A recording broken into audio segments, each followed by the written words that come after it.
Hello and welcome to the Inspiring Minds talk show. I'm your host, Alexa Henderson. I will be inspiring you with powerful conversations, innovative leaders, and visionary entrepreneurs who are using leadership and mindset tools in their businesses and careers to make a massive impact in the world. And I'm so excited this afternoon. I am interviewing Mylinh. She is a lifestyle expert. She's mastering mindset, beauty, and style to rise above trauma and domestic violence. She's been a serial entrepreneur and just has so much wisdom and beauty to share with us. So thank you so much for being on the show, Mylinh. Thank you so much for having me. I'm very excited to have these conversations with you today. Beautiful. Yes. Awesome. So you're visiting or you're tuning in from Seattle, and you said you had just gotten back from being out in Hawaii, doing some traveling. It sounds like you've been just really kind of thriving actually over the past several months. Yeah, it's funny. We all need a break sometimes, right? And I kind of hit a wall where I just realized, why am I not traveling? Hawaii opened up, so I actually planned the trip really last minute with a girlfriend, just based off of impulse almost. And so it just happened to work out. It was pretty amazing. Amazing. So good. Wonderful. Yeah. So one of the things that drew me to you when we first connected was just how authentic and giving and caring you are, and also along with that, how much self-development you've done on yourself. And this is a trend that I've seen so much with entrepreneurs who are out there making a difference, is that this trend of really taking yourself on, seeing your blind spots, seeing what gets to be worked on in order to take your life to the next level. No pun intended there. But when we talked about your background, it was just like evident that you've just been on this self-development journey for so long, and it just really shows in who you are and what you've created in the world. So would you tell us a little bit about your background? Well, I grew up in the beauty industry, and so I've always been in this world and just had salons my whole life pretty much. And then I moved into a restaurant at one point where it was a very new industry for me because I'm, really into beauty and have been in the salon since I was a child. So as far as building a restaurant, I always knew that that was something I didn't want to go into, but I was married at the time, and it was an exciting venture, and it really made me grow in so many ways. And we actually did very well, so that was great to see that I was able to grow even through that. And yeah, actually, after that, we were at the peak of building, and all of a sudden, I made a sacrifice of closing a salon that my parents had started over 25 years, and I had taken over for about 8 years at that point. And I decided, okay, I'm going to sacrifice because we're at the peak. We're going to open 3 more stores and start building out corporate. And it was so exciting. It was such a good time in our life. And um, yeah, right when I made the sacrifice to close, it wasn't until shortly after that he decided he didn't want to be married anymore. And so I hit a Wow. wall. Yeah. So Wow. Wow. Okay. So hiccups in your grand plan. You were opening a business. You said it was actually a poke business of all things, mhm. which is amazing. My younger brother, who I've also interviewed for Inspiring Minds, owns a poke restaurant in Columbus, Ohio. So when you said poke, I was like, oh, that's so great. So you were opening up this business. You had been in this marriage for many years. Yes. I mean, you're a survivor of domestic abuse, in which is basically like what I introed you as. But yeah, tell us a little bit more about this. The plot thickens. Yeah, so I was with my husband. We were together for 15 years. I met him when I was 18, so very young.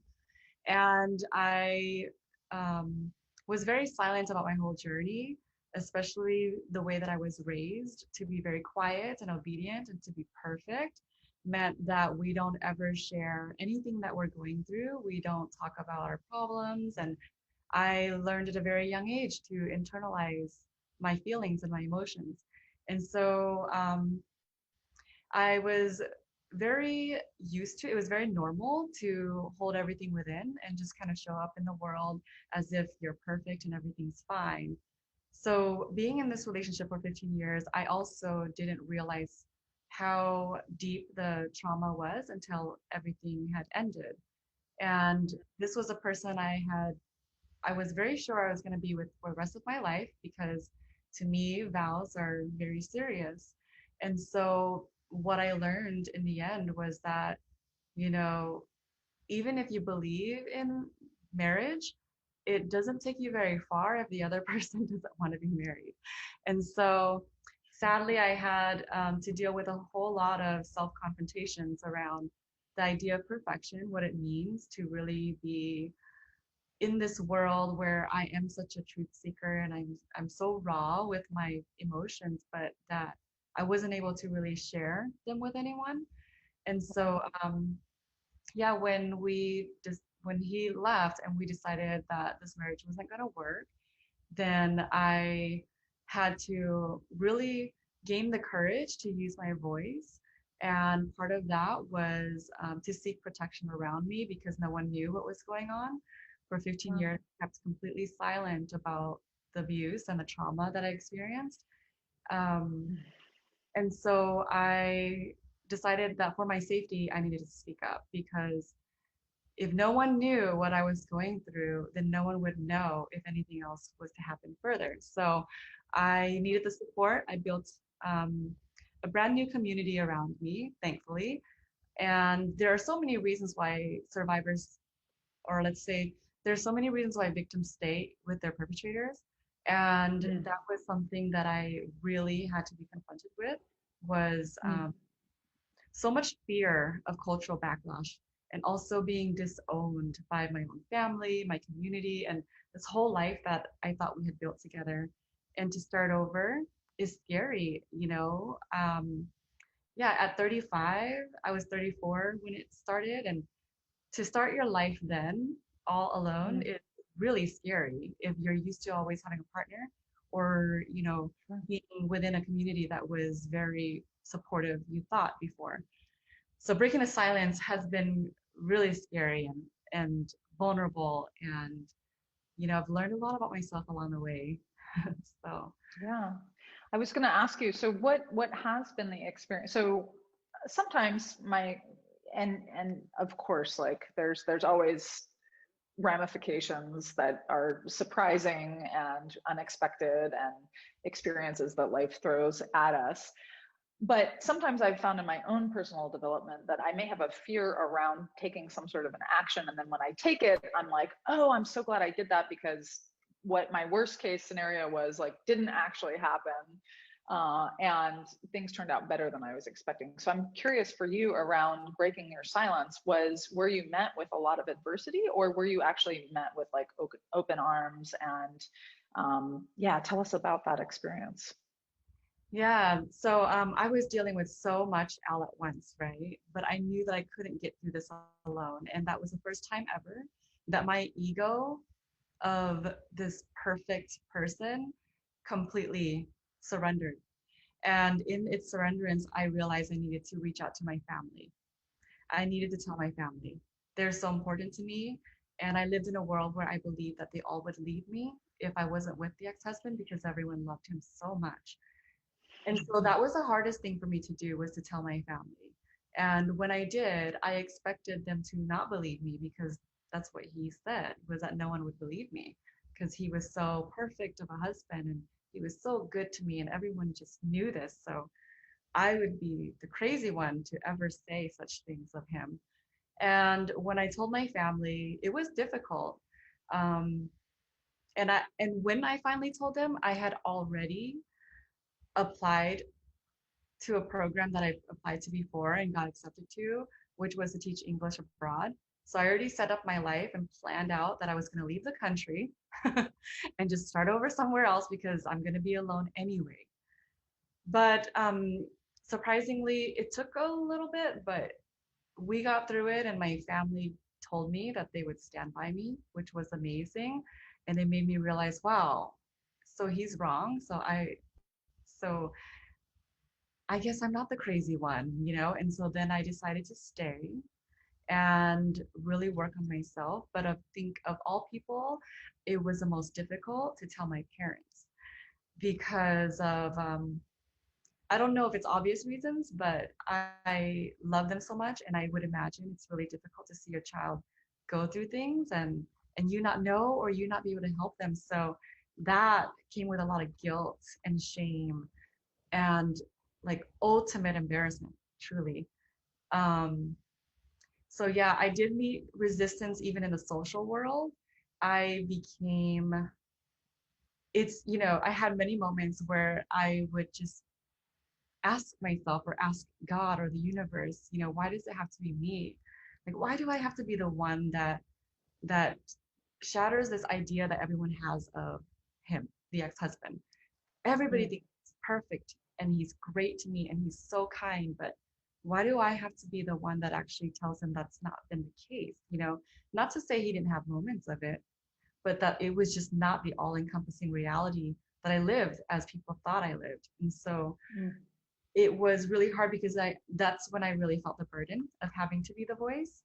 But I also knew that it needed to happen because um, as I have lived my life in a way to always advocate for anti-human trafficking and done all this charity for people who feel suppressed and who don't have a voice, even in the beauty salon, I pride myself in being able to connect with people one-on-one and helping them find their voice, the things that they find shameful and very, I guess, things that disempower them. I show them and I teach them why that makes them beautiful and why that's a powerful piece to who they are in their story. Yet Awesome. in my own life, I wasn't doing the same. And I didn't realize the confrontation until I went through my experience of everything shattering around me and the resistance that I received. And that made me realize, okay, I have a choice, right?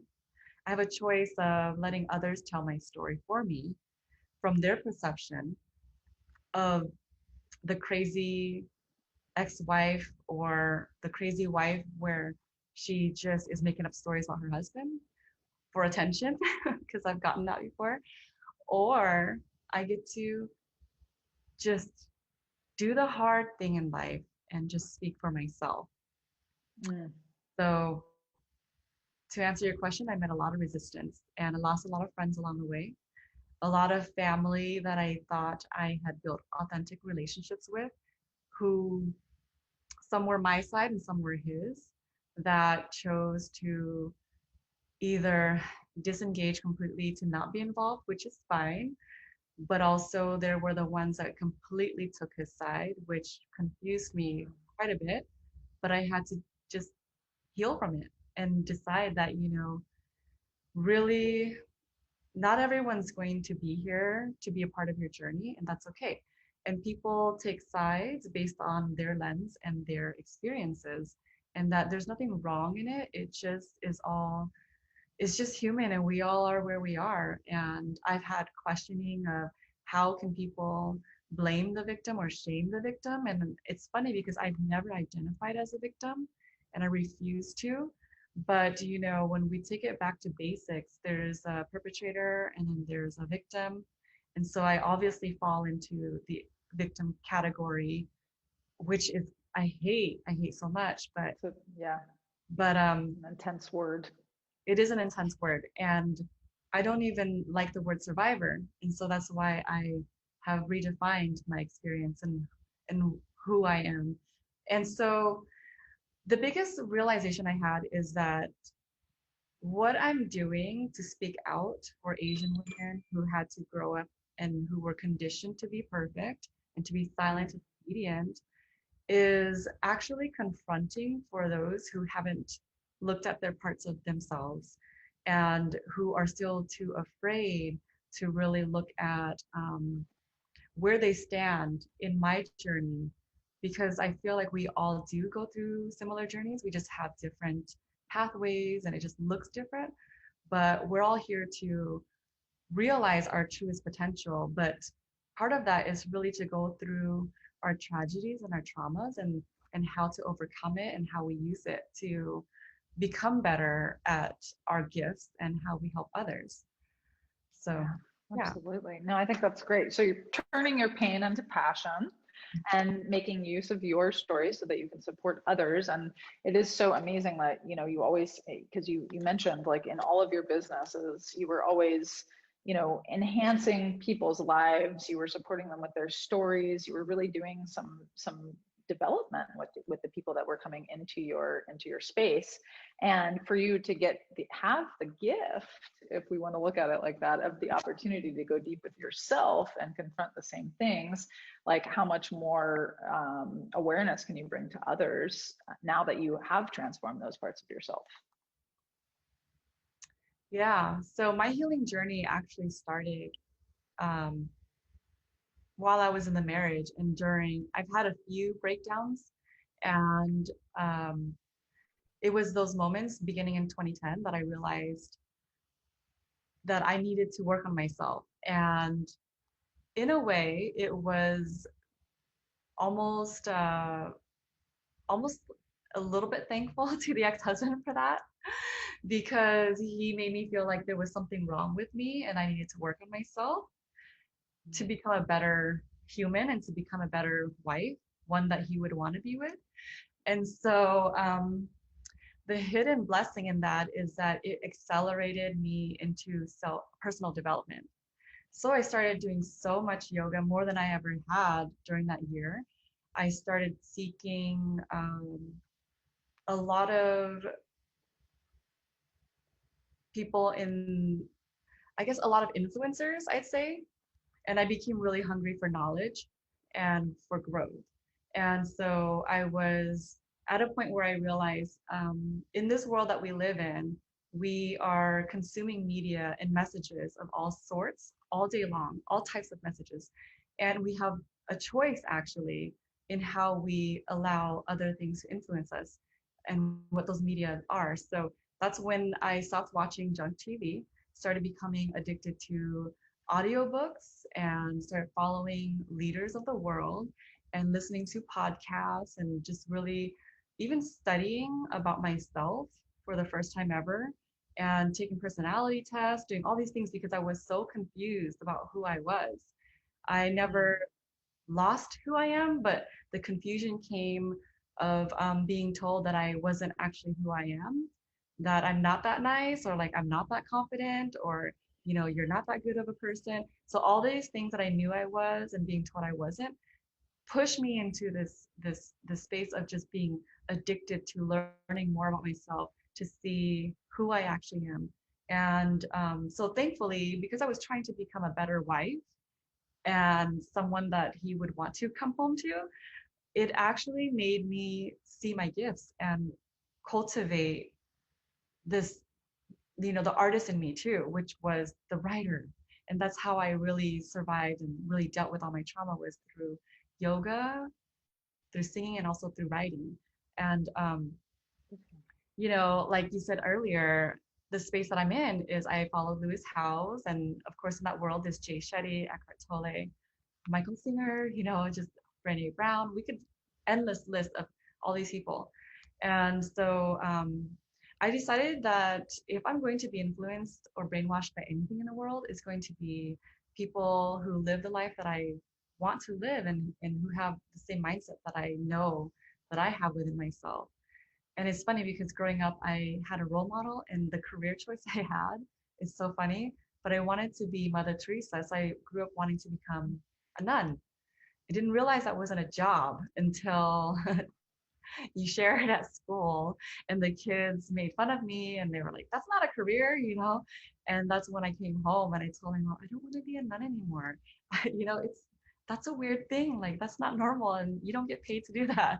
So Very important piece there. and it's so funny because I've had many moments in my life where I just made jokes like, oh, I should have just followed that path originally, because the human suffering out here is just ridiculous, right? But then again, you get this realization, because those are just silly moments that you're supposed to experience to remember who you are. And in those moments, of course, I realized I was made to be out here in the human world because I needed to go through these sufferings so that I can help others along the way.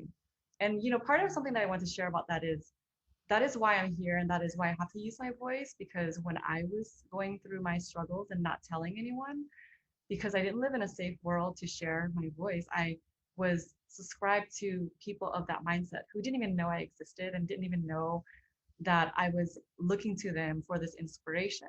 So hearing their stories really helped me move along. And not only in the salon space did I help empower other people and other women, but there were many that went through this experience, told me about them, but there was a part of my brain that just shut off the relation to their story. But I held on to Mm. watching how they rise and was empowered by their new life or their next chapter without realizing it until all this came together in the end. So Full circle, a lot of it, full circle. it really did come full circle. It was interesting. So even those women, because I've dealt with women who were much older than me, much younger than me, of all classes of life, all sizes, colors, like just everything of all differences. And I've seen women survive. I've seen them start new life after trauma, all types of abuse. And it's just interesting because now, when I finally started speaking my story, I went back to thank them on such a deeper level that was more than just our friendship, but was that I think your stories poured into me in the times that I didn't know that they were supposed to. And so that's what really carried me through too. Like we have all these contributors along the way in our life, and we don't know why these messages land with us or why we think of them when we fall asleep at night or as we move through our trauma. But in the end, it all comes together and it makes sense. Like, wow, those were little messages that were supposed to be planted in my head because there are voices that come up when you hit the floor, literally, and you don't want to get up. Those voices of, Mm. I deserve to be here, or I deserve better, or I am beautiful, I am more than this, and he will not destroy me. Like those voices didn't come from Or just I am me. enough. I am enough. I'm whole and complete. Like no, I don't need external validation to have worth in the world. Like all those things that women have struggled with for centuries now, and I feel like we're moving out of finally. Exactly. We are, though. I think we really are because I'm really grateful to see that more and more women are starting to speak up. Um, but there is this fear that I have every time I start to do a podcast or I write a piece or I share my story is just like anticipating the backlash from the Asian community because I know that a lot of us have not dealt with mental health issues or even abuse issues or even just breaking the silence and the facade of perfection. And to be the one to do that is a bit scary, but I'm doing it. I'm not going to stop doing it. I just am saying from the human side, there's some stuff there, but I'm grateful for the support that I have, truly.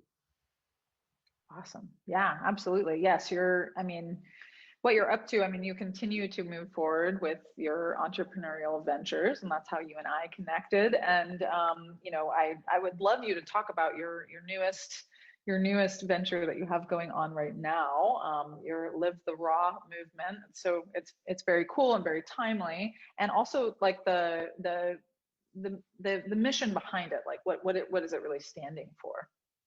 Yeah, so Live the Raw is actually a movement. I love that you said that. But it's a lifestyle brand, and Raw stands for Rise and Win. And there's a reason why the logo is a phoenix, is because we go through fires in life all the time. There are moments where I thought that if I just get through this one fire, it'll all stop. But then I realized, nope, it's happening again. And sometimes it gets bigger and more frequently, and some days it feels like it's never going to stop. But the point of all that is because we were all born to rise and win. So this lifestyle brand is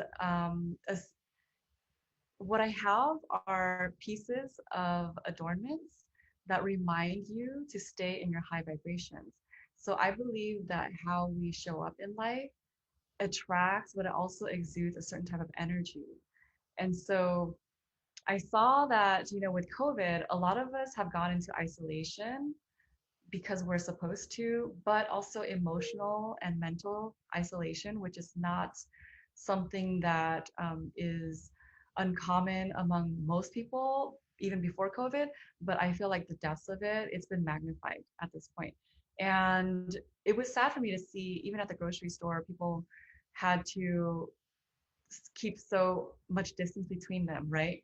And what I'm seeing is as if we didn't struggle to be seen before COVID, now we have these masks on our face that are covering more of who we are and reminding us that we're not allowed to connect as humans. And it was really sad that people are avoiding eye contact and just all this distance, even just not just physically, but emotionally, spiritually, mentally.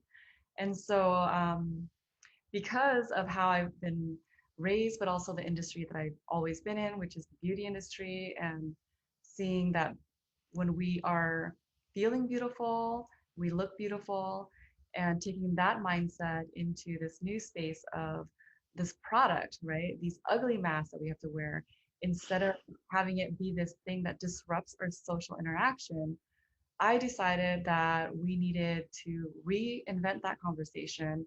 And now I created these pieces that actually invite human connection and, how we show up really matters in the world. So everything that we put on, like I said earlier, we adorn our bodies with, send out a certain type of vibration.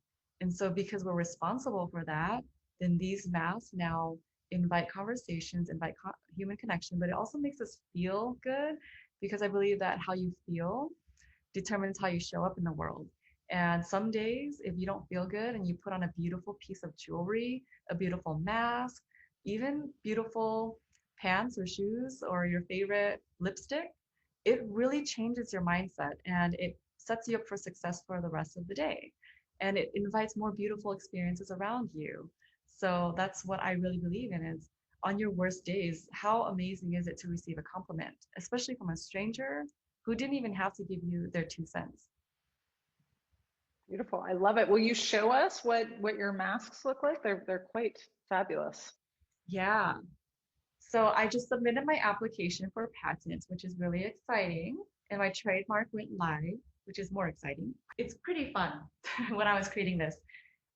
This also solves the problem of dropping your mask on the floor or shoving it into your purse and it getting dirty, right? So here we go. So this is the face mask. And of course, they're a bit glamorous. And it's created for you Of to course. wear the jewelry in the back, actually. Nice. Yeah, so I'll show you. So it's a little piece of back jewelry, which is kind of fun. Oh yeah. Yep. Beautiful. And say you're at a restaurant. I mean, you could always wear it in the front as well. It goes both ways. But let's say you're out and you're eating or you're just hanging out and you want to talk without your mask. You just turn it around and then you'll just wear your jewelry in the front. Love it. Love it. So it also So comes nice. with, thank you. It comes with a really special dust bag, which you'll see when you get your package, which is also innovative in itself.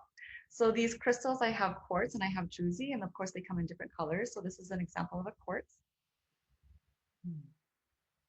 And then this is an example of the druzy. So they're really fun because they all have different meanings and different purposes. And so that's what brings the healing energy to the experience of the mask as well. And it's funny because I say that these masks are not just products, but they're experiences because when you wear them, it really elevates your vibrations, it elevates your confidence and your self-love, your healing. So when you're feeling that and you're going out in the world, you are the healing for others around you. And then you become the love for others around you. So that's the real reason and the passion behind the product. I love it. And in fact, you go by Love Mylinh on many of the social media networks. So that's like your signature brand of transformation and creating space for people to use their voice and for women to be heard and to be empowered. It's really, really extraordinary. And also when we first spoke to you, you mentioned Lewis Howes, which is so great because he's well connected to Next Level. And so it was just a cool through road there. So yes, well, I absolutely adore what you're up to in the world and what you stand for. And I'm curious, like, if you could give one piece of wisdom or, you know, advice to those witnessing and listening in, what would you say is like the token piece of advice that you could give to people stepping into an entrepreneurial path or wanting to get into self-development? Like, what's some words of wisdom from you? I'd say that, especially for me going through the things that I've gone through, part of what's helped pull me out was always reminding myself that there are worse things in life. And my gratitude practice is really important to me. So when I hit moments of doubt, and I'm human, right? So when I have moments where I just feel like things get a little overwhelming and a bit too much, I remind myself of the things that I've already overcome. And I look at my future and I look at the things that I want to create and how it can serve others. And for me, because I'm a giver, the fact that I have to show up for others and to serve others really what pulls me out of my low points. And so my advice for other entrepreneurs, especially if you're dealing with trauma, is that, this is a journey. And when people tell you that you need to heal, just trust that sometimes they don't really know what else to tell you because that's been one of the triggering things that I have experienced is I am healing. So it's strange to be telling someone to heal. But the things that people try to offer you is really just the best that they know how to love you. So don't let those things stop you. And even when people tell you things that are opposite of that, that are more negative, remember who you are is this light in the world and your gifts are meant to be shared. So whatever ideas you have for entrepreneurship, they're meant to be lived through you. And so that's your purpose. So to stay on path. Awesome. I love it. Thank you for the reminder and thank you for your time and your energy. And oh, if people want to join you in your journey or see what you're up to, where can we find you, Oh, Mila? you can find me on Instagram at Love Mylinh. And then from my Love Mylinh, you can see my other projects out of that. Beautiful. And Oh, you're often on Clubhouse. You've got a weekly show on Clubhouse as well. actually, I was going to say, how could I forget? I'm on Clubhouse almost all the time. So if you follow me, you'll see what rooms I speak in and what kind of spaces that I like to contribute to as far as conversations.